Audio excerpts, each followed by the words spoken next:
Dank u wel. Dank u wel. Dank u wel. Dank u wel. Dank u wel. A theme park that predates the original Disneyland, it's one of the most picturesque parks in the world. Efteling, filled with roller coasters, dark rides, shows, and incredible architecture, it's easily one of the best. Like many European theme parks, Efteling started as a fairy tale forest and then evolved into a massive theme park. And Efteling truly is huge, twice the size of Disneyland.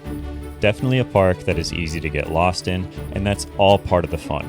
The attractions in Efteling reflect myths, legends, and folklore.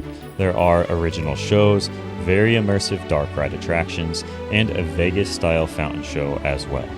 And the park is so large that even though we visited on a very busy day, there are still areas of the theme park that are quiet and others with very large, open, spacious pathways. The park is built for enormous crowds and it can handle them very well.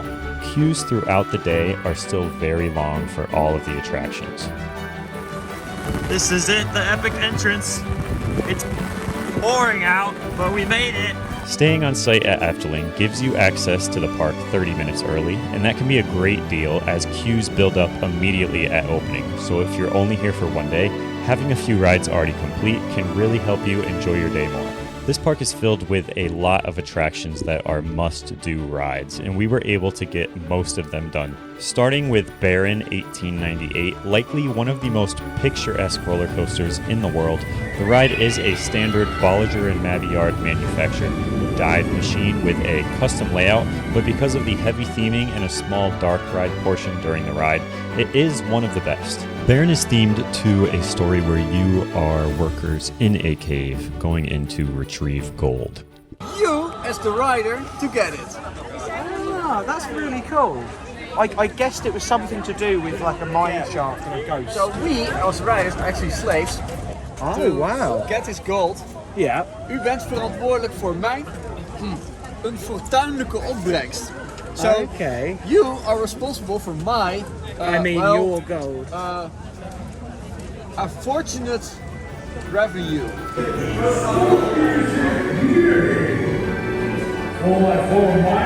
So if I have this right, you're pretty much going down this mine shaft and then the elevator breaks and you just die, I think. If Disney was to build a high throw roller coaster in their park, it would look like that. As you make your way around this lagoon with all of the roller coasters around it, which I'll call the Coaster Lagoon, it's one of 3 huge lagoons located at this park, and you'll find a total of 5 roller coasters around this specific one. This water roller coaster, which is next clockwise around this lagoon, is a must-do attraction with an excellent queue and an awesome ride portion. I believe it's the only Kumbak manufactured attraction, a manufacturer mostly known by enthusiasts for their roller coaster trains, and unfortunately due to comfort and the ride experience, many of us do not prefer the Kumbak trains, and with not the best track record, they also did need to eventually hire Intamin to assist with this ride because of lift hill issues, and it never actually opened the year that it was originally intended to. But it is really a great attraction, one of the better splash boat rides I've ever done. Python is a Vekoma roller coaster with an interesting history. Apart from it being subject to many different manufacturers' trains over its 40-plus year history, it also actually had a full-on car go through the track for this commercial. The ride now has had a lot of track work and reshaping done to it to keep the history of the attraction, but make it feel fresh and new and more comfortable. This one's an interesting one because it's actually a Vekoma roller coaster, but none of the track is Vekoma anymore, except for, I believe, the lift and the station. Yes, you can actually see the track type difference. It's actually the lift, the first turn, and the first drop. As the original track. See here where the track changes from old to new with much beefier steel being used. This redo was done by CSM, they're a Belgian steel company. The reshaping of some elements also makes the ride less heavy on the lateral G-forces, which aren't always the most comfortable with the over-the-shoulder restraints. CSM also manufactures steel for some mock ride roller coasters. You can actually see the similarities in the track style here when looking at this mock Super Splash coaster. Well, that was just about the weirdest thing ever. That thing is actually smooth. All of the shaping is redone. So the entry into the corkscrews isn't like terrible. There's no like laterals that are killing your neck. It's really, really odd to ride a Vekoma layout in those trains and just have it be like totally perfect. Really weird. You can just see how the shaping is actually correct and not all f***ed up by Vekoma. Like, I don't know. what? It's like I would rather ride the like it's really smooth. That I'd rather ride the Arrow at like Adventure Dome. That it makes me like black out on like the double loops. Oh, like I like loved this. I would actually re-ride it. Like the only time I would ever re-ride one of these models. It's like so smooth. Like I'd let my mom get on it. George and the Dragon is a dueling GCI manufactured wooden roller coaster, and they are the last two coasters to surround this coaster-filled lagoon at Efteling. And it's one of the best racing coasters out there. I'm a sucker for racing coasters, for the fun kind of banter between the trains, and this is a fire versus water themed race, and it's really themed beautifully all the way from the queue to the ending and the finish line.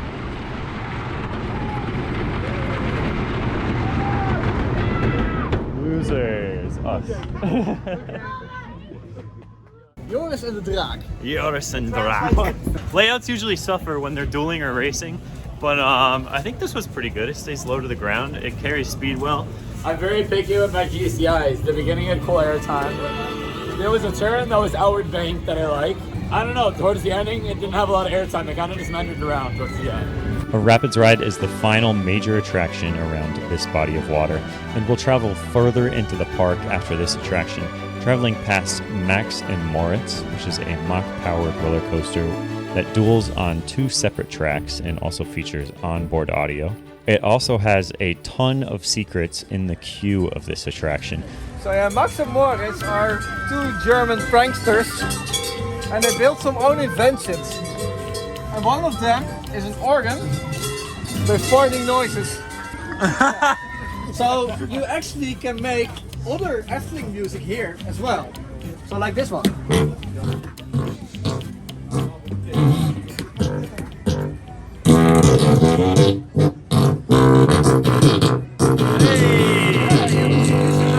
On the fairytale forest. How about this?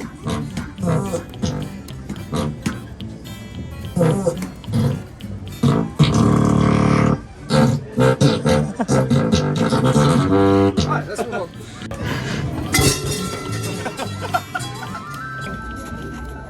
You can't pick that one up. It's a German mark. You can't play with it. They got me. Yeah, they got you.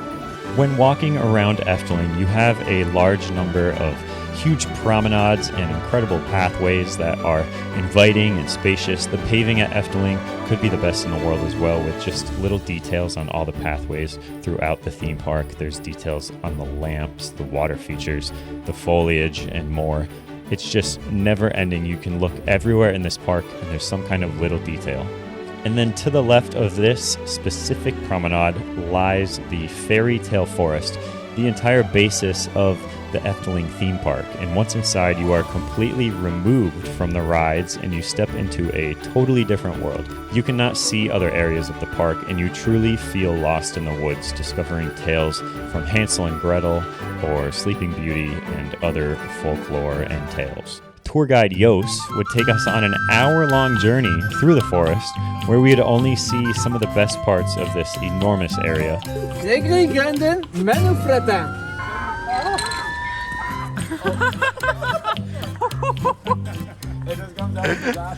Yeah, so you get an ass, you get a coin from an ass is ass. Wow, usually we have to pay for that. Alright, so we have to wait, otherwise you will miss a lot of the show. You're not allowed to pass. So this story is about a girl that actually is so poor that she has to sell matchsticks. And it's cold, it's December 31st, it's almost New Year's Eve. So she decides to actually light the matchsticks herself to keep herself warm. And of course when they're out, she passes away and dies. Hey, naked. That was fun, right? Oh yeah, let's go. He's saying dirty words? Yeah, you can tell them dirty words and they will speak them back because it's a parrot. Musical mushrooms or magic mushrooms? Magic mushrooms, that's what every princess here is dead or at least tortured. Yeah, we literally brought toilet paper into the park for this. Sucky trash can. Wait. Go. Back her up. Go. Back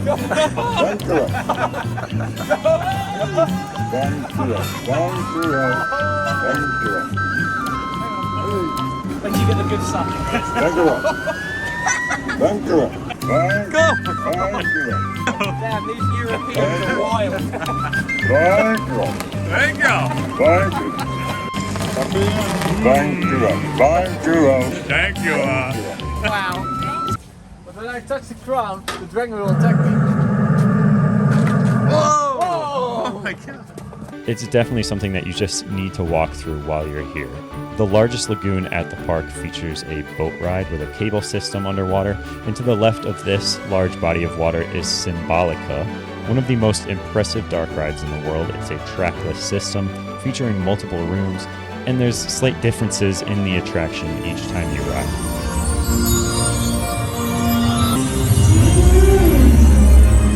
As you head around this lagoon, the final roller coaster of the theme park can be found. Vogelrock is an indoor coaster themed around Sinbad the Sailor's adventures. It's a good family roller coaster. Other marquee attractions in the park that are worth your time are Droomvlucht, Villa Volta, Fata Morgana, the Pagoda, and the Carnival Festival Dark Ride.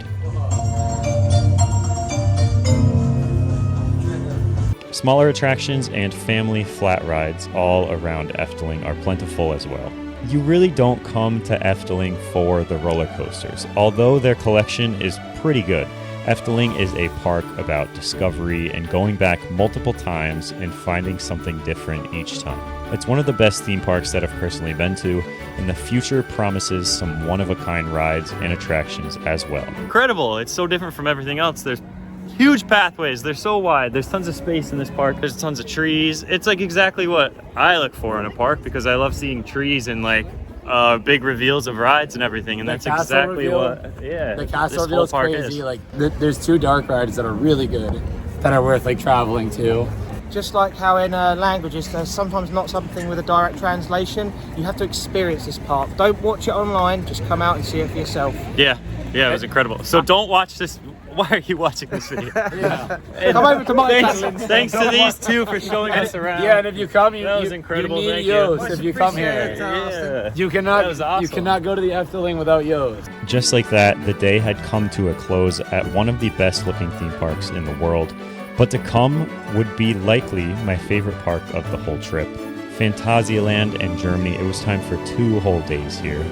So until next time, thank you as always for watching, and see ya.